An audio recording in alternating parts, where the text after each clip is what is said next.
Fil-riflessjoni tal-lum eżisti f'din il-katakezi, xtaqt li nitkellem magħkom dwar ftit ksibijiet dwar it-tema tal-bidla.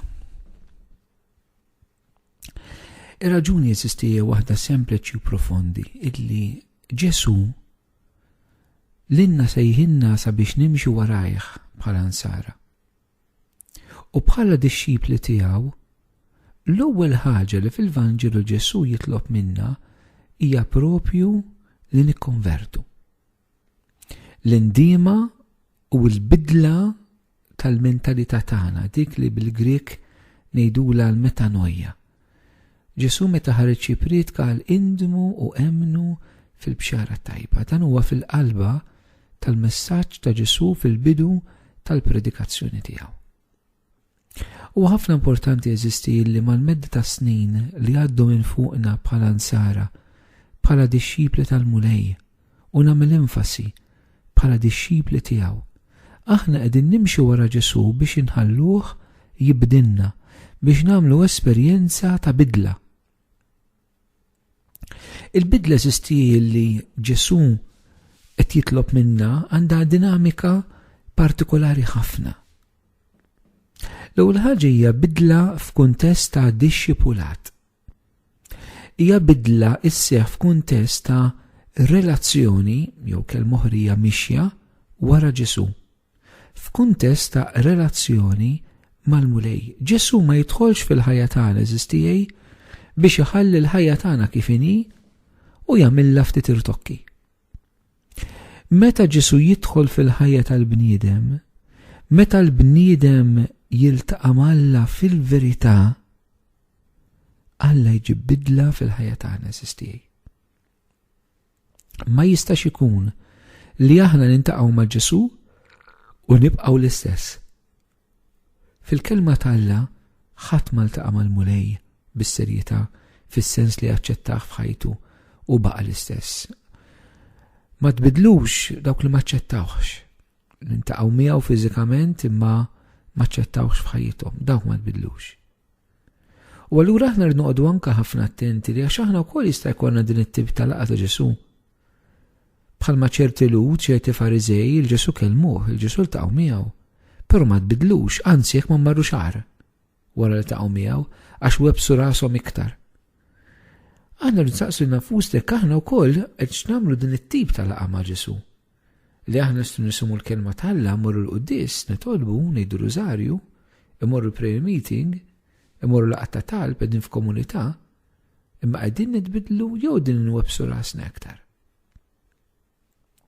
Għaliex li nkunu nafu l-kelma tal-Alla, li nattendu l-Knisja u nifqu hemmhekk, dik ukoll eżistijej jista' jkollha il-perikli tagħha li ma nħallux il-mulej jibdilna, anzi nintaqgħu miegħu biex nopponuh, niltaqgħu miegħu biex nostakolawh f'ħajjitna stess. Imma min qed jimxi wara Ġesu u qed jaċċetta l-Ġesu f'ħajtu bis-serjetà, iħalli l-mulej jibdlu bil-mod il-mod, pass pass. Imma l-koll kemm aħna eżistijej għandna areas irkejjen fil-ħajja tagħna li laqa vera ma' Ġesu issejħinna biex dawn isseħ bidla fil-ħajja tagħhom. U nixtieq nistaqsiku tirrifletti jekk bħalissa fil-qalb tiegħek f'dal perjodu ta' ħajtek tħoss l-Ispirtu tal-Alla qed jimbuttak minn ġewwa, tħoss il-mulej tisejjaħlek, il-kuxjenza qiegħda tmissek dwar affarijiet li hemm bżonn jitbidlu fil-ħajja tiegħek, nixtieq inħeġġek minn qalbi għażis ħija għażis oħti illi ma taqtax qalbek, li ma tifgax dak il-leħen. Li ma taqtax qalbek mill-bidla li Alla qed jitlob minnek. Jista' jkun li din il-kelma qed tmiss il-qalb ta' xi ħadd partikolari bħalissa jiena qed ngħidha. Tibżax mill-bidla li Ġesu qed jitlob minnek. Nerġa' ngħidilek minn qalbi u f'isem il-mulej.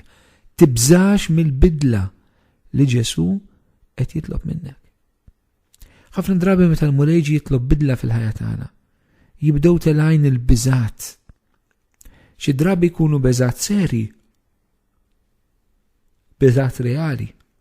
Xi drabi jkunu l-iskużi tagħna li għax ma rridux ninqalgħu minn dak li Ġesu jrid jaqlana minnu, u speċjali meta jkunu realtajiet ta' dnub imma xkunu joġbuna, allura nġibu l-iskużi tagħna biex nibqgħu kif aħna. Illum minħeġġek sew jekk huma biżgħat reali u sew jekk huma skużi itlaqgħu mit-tnejn li huma fir-riġlejn Ġesu. Dur fuqu għax din il-bidla hija f'kuntest ta' mixja miegħu, bil-qawwa tiegħu trid isseħħ fil-ħajja tagħna. Jekk il-mulej tħossu qed jitolbok biex titlaq il-pornografija, imma toġbok, tinżillek għasel, issiba diffiċli, trid dur lejh u titolbu mill-qalb biex bil-qawwa tiegħu fik u int tikkollabora mal-grazzja tiegħu tkun tista' tasal. Jekk taf li qed jitolbok il-mulej biex tinqala minn xi adulterju, tibżax twieġeb għas-sejħa ta' Ġesu. Tibżax tgħid mulej din diffiċli għalija, imma mhijiex impossibbli għalik u nitolbok tagħmilha fija. Jekk qiegħed f'ċirkustanza li l-mulej taf li qed jitolbok li tibdel lifestyle, li tieħu ħsieb saħħtek, li tieħu ħsieb tiegħek innifsek, li ma tibqax għaddej b'ċerta qas, b'ċerta telqa, b'ċerta bruda fl-affarijiet spiritwali, fl-affarijiet umani. Tibżax tħalli l-mulej jagħmilha. Jekk għaddej minn ċerta bruda fiż-żwieġ tiegħek, fil-familja tiegħek, fix-xogħol tiegħek, fir-relazzjoni tiegħek, u l-mulej taf li fil-qalb tiegħek qed iħeġġek biex titbiddel, biex tħallih jagħmel bidla fik, tibżax tgħidlu iva, tibżax tħallih. Jekk fil-qalb tiegħek eżistija tħoss il-mulej qed isejjaħlek għal affarijiet oħrajn, għax il-bidla xi drabi mhijiex biss minn xi ħaġa ħażina l ħaġa tajba, imma il-bidla xi drabi hija li l-mulej jitlobna illi nagħmlu affarijiet ġodda f'ħajjitna li forsi qabel ma minnihomx. Ma Ġesu iktar ma nimxi warajh bis-serjetà, iktar jitlob minna affarijiet. U jista' jkun illi l-mulej qed jitolbok lilek issa xi ħaġa ġdida fil-mixja tiegħek, imma inti t-tentazzjoni f'qalbek tgħid u mhux biżżejjed. Imma l-fejn nagħmel iktar, irrid nagħtih iktar il-mulej li tajtu mhux ġa biżżejjed, ħdej minn ma jemminx, ħdej minn ma jitlobx, ħdej minn ma jersaqx il-Knisja, jien mhux diġà qed nagħmel ħafna, għalfejn irrid nagħmel dan aktar, għalfejn irrid inċedi iktar il-Alla, għalfejn irrid nagħtih iktar il-mulej dan hu mis-seba' jieħu lit. Tibżax. Alla jitolbok aktar għax jixtieqek, għax għandu bżonnok, għax iridek. U għax irid jimlik bil-qawwa tal-Ispirtu tiegħu biex dak li Ġesu qed jitlob minnek l-Ispirtu Santu iwettqu fik kif qal Gabriel lill-Madonna. Meta qatlu kif ikun dan la darba nhar f'raġel, għala l-Ispirtu Santu jinżel fuqek u jixħet id-del tiegħu fuqek. Il-qawwa tal-għoli tat-tik u twettaq dal-miraklu fik. U dil-mulej tgħidha lilek l-Ispirtu ħajġi fuqek. Aħna qudiem din il-bidla eżisti li l-mulej jitlob minna, ħafna drabi aħna nispiċċaw inħarsu u naraw id-djufija tagħna, naraw kemm xi drabi hija diffiċli għalina. Imma dan propju li rrid jitbiddel fina wkoll, din ukoll hija bidla li għandna bżonn nagħmlu. Li quddiem dak kollu li Alla jitlob minna fil-ħajja tagħna eżistijej. Aħna mhux inħarsu lejna nfusna u naraw joġobni jew ma ġobniex, diffiċli u ħafif, jaqbel ma jaqbilniex, jagħmilniex popolari jew le, jaċċettawniex jew warbunix, imma naraw Alla bil-qawwa tiegħu x'inhu kapaċi jagħmel fina. Mhux nifokaw fuq nfusna, imma nifokaw fuqu. Il-mulej eżistijej jitlob minna xi drabi bidliet radikali, bidliet kbar li forsi fajnejna daw diffiċli li jsiru. Laqqas biss noħolmu li xi darba jistgħu jsiru. Però eżistijej. Ġesu mill-bniedem jitlob dak li għall-bniedem huwa impossibbli. Alla ma jitlobx minna dak li aħna kapaċi nagħmlu. Alla jitlob minna dak li aħna maħniex kapaċi nagħmlu. Għax jekk jitlob minna dak li aħna kapaċi nagħmluh bil-qawwa tagħna. U allura ma nibżonnilu bħala Salvatur. Imma meta l-mulej jitlob minna affarijiet li aħna maħniex kapaċi nagħmlu, bil-fors induru lejh, u bil-fors konna nistrieħu fuq il-qawwa tiegħu, u bil-fors konna jgħidulu mulej titkun ċara li din int tittamilha, jiena ngħinek imma int tittamilha għax jien minix kapaċi nagħmilha bil-qawwa tiegħi. U nerġa' ngħidilkom tibżawx għal dak kollu li l-mulej ikun qiegħed jitlobkom, anka jekk ikun qiegħed jitlob iktar.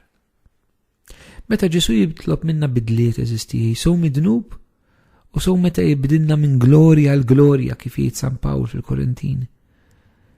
Xi drabi eżistija aħna nistgħu nibżaw, mhux biss għax naqtaw qalbna u naraw l-inkapaċità tagħna, imma nibżaw minn l-oħrajn se jaħsbu fuqna, se jgħidu fuqna.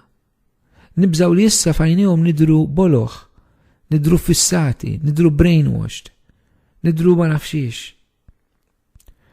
U nibżaw li warbuna, li waqgħuna ċajt, li jiridikolawna minħabba l-mulej, minħabba bidliet, minħabba deċiżjonijiet li hemm bżonn nieħdu, illi forsi ma jagħmlunix bħal oħrajn, jagħmluna differenti minnhom. Li forsi anke aħna stess qabel konna nagħmlu ċerti affarijiet u forsi aħna stess konna nippromovuhom inħajru l-oħrajn għalihom, immissa tkun int stess illi se twaqqaf l-istess affarijiet li inti bdejt. Forsi kont int li kont f'ċerta ċirku fuq il-post tax-xogħol tagħmel ċerta taħwit u issa tkun int li twaffqu. Imma tibża għaliex taf li jafu ħafna fuqek, jafu x'kont tagħmel qabel, u tibża li jekk tieqaf issa jippruvaw iduru kontrik u forsi jirrikattawk b'dak li kont tagħmel qabel. U allura tibża tagħmel il-bidla li Ġesu jitlob minnek minħabba x'jista' jagħmilek ħaddieħor. Anke hawnhekk eżistijaj. Ma rridux nagħmlu kompromessi quddiem is-sejħa ta' Ġesu fil-ħajja tagħna. Irridu nafdaw anke bil-passat, bl-iżbalji u b'dak li ħaddieħor jista' jagħmel. Imma m'għandniex neħlu fil-biżgħat, m'għandniex neħlu dwar dak ħaddieħor x'jista' jgħid u x'jista' jagħmel. Il-bidliet kollha eżistijaj li l-mulej jitlobna biex nagħmlu irridu kunu ċari illi huma grazzja. Grazzja, mhijiex il-qawwa tiegħi, mhijiex il-qawwa tiegħek. F'kull bidlek għandek bżonn titbiddel ma' martek, jekk għandek bżonn titbiddel ma' żewġek, jekk għandek bżonn titbiddel ma' wliedek, mal-ġirien, ma' sħabek tax-xogħol, mal-kappillan, mal-parroċċja, mal-għaqda tiegħek, hija grazzja. Alla irid jagħmilha ġewwa fina, mela ma naqtawx qalbna. X'inhu mal-mezzi tal-grazzja eżistij li Ġesu juża sabiex hu jibdilna, mhux biex aħna nitbidlu, biex hu jibdilna. Din daħluha f'qalbna. Aħna la nistgħu ninbidlu aħna u laqqas nistgħu nibdlu lil ħaddieħor. Ħafna persuni eżistij, mhux speċjali fiż-żwieġ u l-familja huma frustrati għax jippruvaw jibdlu l-xulxin u mbagħad jirrealizzaw li ma jistgħux jibdlu xulxin. Il-mara tipprova tibdel il-żewġa, ir-raġel jippruva jibdel il-martu, il-ġenituri jippruvaw jibdlu l-uliedhom, l-ulied jippruvaw jibdlu l-ġenituri. Aħna maħna kapaċi nibdlu l-ħadd lanqas lil nafusna. Aħseb wara kemm nibdlu l-ħadd ieħor. U xkun qed naħsbu għax il-kelma dinija ħadd oħra ħajtbiddel. Jew għaliex jien għamilt proponiment għax għamilt weda jien se nitbiddel. Ma taħdimx hekk eżistih. Għandna bżonn il-grazzja, l-għajnuna, intervent ta' Alla. Alla jidħol f'ħajjitna. Jew niftħu l-bibin beraħ tagħna l-Ġesu biex jidħol fil-ħajja tagħna ħalli jibdel huwa. Dil-grazzja tiegħu l-mulej jagħtina permezz tal-kelma tiegħu eżisti. Il-kelma ta' Alla hija ħajja u qawwija taqta' bħal xapra minn żewġ ixfar tgħidilna l-kelma ta' Alla stess. Eżistijej il-bniedem li jiċċappas mal-Bibja jitbiddel. Kemm naf nies eżistijaj li bdew jaqraw il-Bibja u tbidlu, li bdew morru laqgħat fejn jitolbu bil-Bibja u jitbidlu. Jitbidlu. Hija vera. Għax il-kelma tal-Alla għandha qawwa tremenda. Il-kelma tal-Alla eżistijaj mhijiex sakrament, mhija kważi sakrament. Fiha nsibu l-qawwa tal-Ispiritu Santu. Hija kelma ħajja u qawwija. U lura aħna fiex inħossu l-mulej irid jibdilna, iridu nitħabbu mal-kelma tal-Alla. Irridu nsiru nafuha, irridu nemnuha, irridu nżommuha f'qalbna. U tiskan teżistija bħal żerrija jgħidilna Ġesu stess li bil-lejli u binar tikber u tagħti l-frott finu f'waqtu. Il-kelma tal-Alla miżruha fina iġġib bidla ġewwa fina. Eżisti. Din hija grazzja kbira l-mulejja mill-mana lill-mulejja tina. Il-kelma tiegħu. U allura ħeġġiġkom ħafna eżistijaj. Ma nħallux ix-xitan jisir inna il-bibja minn ħajjitna. Jista' jkun li hemm xi ħadd minnkom li qed tismani bħalissa li inġi darba kont taqra l-kelma tal-Alla u m'għadekx. Kont titlob il-bibja u tlaqta. Kont tiftaħ il-bibja kuljum u issa m'għadekx tagħmilha. Ħuda minn Ġesu li qed jistiednek biex terġa' tagħmel dan. U dak kollu li ntallimt fil-mixja tiegħek, fil-komunità tiegħek, tarmiħx il-barra. Tkun xibla u tkun ġbela, tħalli xitan jisraqlek il-kelma li Ġesu nnifsu tak. It-tieni eżistijaj. Għajn ta' grazzi l-mulejja tina għal-bidliet li hemm bżonn nagħmlu f'ħajjitna. Sowm il-ħażin għat-tajjeb u sowm it-tajjeb għall-aħjar għall-qaddis. Il-Ewkaristija mazza. Fl-Ewkaristija aħna nirċievu lil Ġesu innifsu. Il-Ġesu innifsu, ħbib tiegħi ma noħduhiex for granted, kemm hija jibsa. Meta nitqarbin noħduh for granted, kemm hija qsim il-qalb nieħdu kollox bidrawwa. U meta aħna nitqarbnu bidrawwa u mhux bil-fidi ma narawx il-frott tal-Ewkaristija fil-ħajja tagħna. Tiftakru dik il-mara li misset il-Ġesu fieqet, il-Vanġelu jgħid li kien hemm in-nies kienet qed ros fuq Ġesu. Ma ħadd ma fiq. Ħlifi, għaliex? Mhux kollha missewh? Kulħadd missu, imma jbiss missitu bil-fidi. Eżistijaj, kemm tqarbin nagħmlu li xi drabi donnu ma jħallix frott f'ħajjitna. Nibqgħu l-istess. Jista' jkun maħniex nitqarbnu bil-fidi, imma nitqarbnu bid-drawwa. Kemm il-drabi immorru nagħmlu l-visti tagħna quddiem Ġesu Ewkaristija, imma forsi saru drawwa daw ngħidu 5 Pater Ave u Gloria u mxejna. Jew qed imorru b'din il-fidi, b'din ix-xewqa għal Ġesu, b'dan l-abbandun fih li nemmen li se nirċievi lilu l-istess wieħed li bidel il-Pietru, li bidel l-Apostli, li bidel il-Sawl u għamlu San Pawl, li bidel il-Madalena. L-istess wieħed li jiena nirċievi li rid jibdel il-qalb tiegħi, id-dnub tiegħi, is-supervja tiegħi, l-lejra tiegħi, ir-rasibsa tiegħi. Fl-Ewkaristija l-mulej jiġi għandna biex jibdilna. Ejjew nersqu ta' spess lejn l-Ewkaristija mqazza, lejn il-preżenza ta' Ġesu fit-qalbin u fl-adorazzjoni biex jibdilna. Maħbub tiegħi, biex jibdilna. It-tielet is-istijajn ta' grazzja l-bidla hija il-preżenza tal-Ispirtu Santu fil-ħajja tagħna. Fil-quddies is-istejħi minnhom is-saċerdot jiftaħ idejh fuq il-ħobs u l-inbit u jitlob l-Ispirtu Santu jinżel fuqhom biex jibdilhom fil-ġisem quddiem ta' Ġesu. Jekk il-Missier ħalaqna u liben salvana, l-Ispirtu Santu jitrasformana. Il-bidla fil-bniedem isseħħ permezz tal-Ispirtu Santu. Hija l-opera, hija l-ħidma tal-Ispirtu Santu fil-qalb tagħna li jibdilna. U allura jew nfittxu li nkunu mhux devoti tal-Ispirtu Santu isna bħal manna devozzjoni lej Santa Antnin, lej Padre Pio, lej Santa Faustina u jkun hawn devozzjoni l-Ispirtu Santu. L-Ispirtu Santu mhux devozzjoni, huwa relazzjoni. Ejjew nitolbu mill-qalb l-Ispirtu Qaddiż biex jibdilna.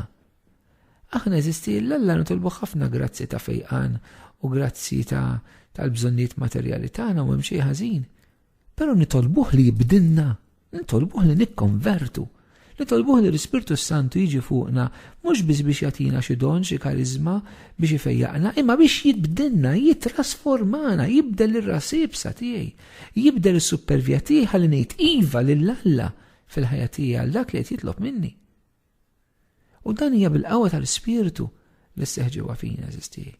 Araw il-mezz li muljatina l-kelma l-Ewkaristija, l-Ispirtu Santu li jaħdem fina u din il-bidla u jitrasformana kontinwament mill-glorja għal glorja. Għajn ieħor eżistijaj tal-bidla hija l-Knisja, il-komunità Nisranija. Il-mulej jagħtina l-Knisja l-komunità bħala l-post fejn aħna nitbidlu. Kieku kellek tgħidli aħna għalfejn immorru l-qudies. Waħda me raġunijiet hija biex aħna nitbidlu. Ma mmorrux nistodisfaw xi obbligu, immorru biex nitbidlu. Biex nħallu l-mulej jibdilna meta nisimgħu kelmtu, meta nitqarbnu, meta nimtlew bl-Ispiritu Santu, il-komunità nisranija hija l-post tal-bidla. U jien għandi bżonna biex jien nitbiddel mill-ħażina tajjeb u mit-tajjeb għal-qaddis. Għandi bżonn l-aħwa tal-komunità, għandi bżonn il-Knisja, għandi bżonn il-ħut insara li akkumpanjawni fil-mixja ta' fidi, fil-mixja ta' bidla li jien qiegħed nagħmel. Jien ma sax nitbiddel waħdi. Għandi bżonn min jiftaħ li għajnejja, għandi bżonn min jikkoreġini, għandi bżonn min jinkoraġġini. Il-komunità nisranija eżistijaj hija grazzja barka kbira. Min jinqata' mill-komunità, min jinqata' mill-Knisja eżistijaj. Jitlef l-aħwa li huma rigal kbir tal-mulej għal-konverżjoni tagħna. U biex niskopru l-Knisja u l-aħwa insara fuq dan il-livell, għandna bżonn komunitajiet żgħar fi żminijietna, mhux il-Knisja tal-massa, mhux il-quddies ta' nhar ta' Ħadd tal-massa, dak ukoll għandna bżonnu fil-ħajja tagħna eżistijaj. Imma għandna bżonn ċirku żgħir ta' nsara li lilek isiru jafuk u jgħidilek int qed tiżbalja. Int qed tiżbalja. U għax taf li jħobbuk ma tgħidx qed min intom biex tindaħluli u tiġġudikawnix, tgħidilhom grazzi li ftaħtuli għajnejja. Eżistijaj. Għandna bżonn din it-tip ta' relazzjonijiet fil-Knisja, fil-komunità nisranija. Min jiftħilna għajnejna biex inkunu nistgħu nitbidlu għax drabi aħna omja fil-ħażen tagħna. Qegħdin fil-ħażen u ma nindunawx. Irridu l-umiltà li naċċettaw il-korrezzjoni min jikkorreġina biex aħna nitbidlu. U din tiġi mill-komunità nisranija. Eżisti.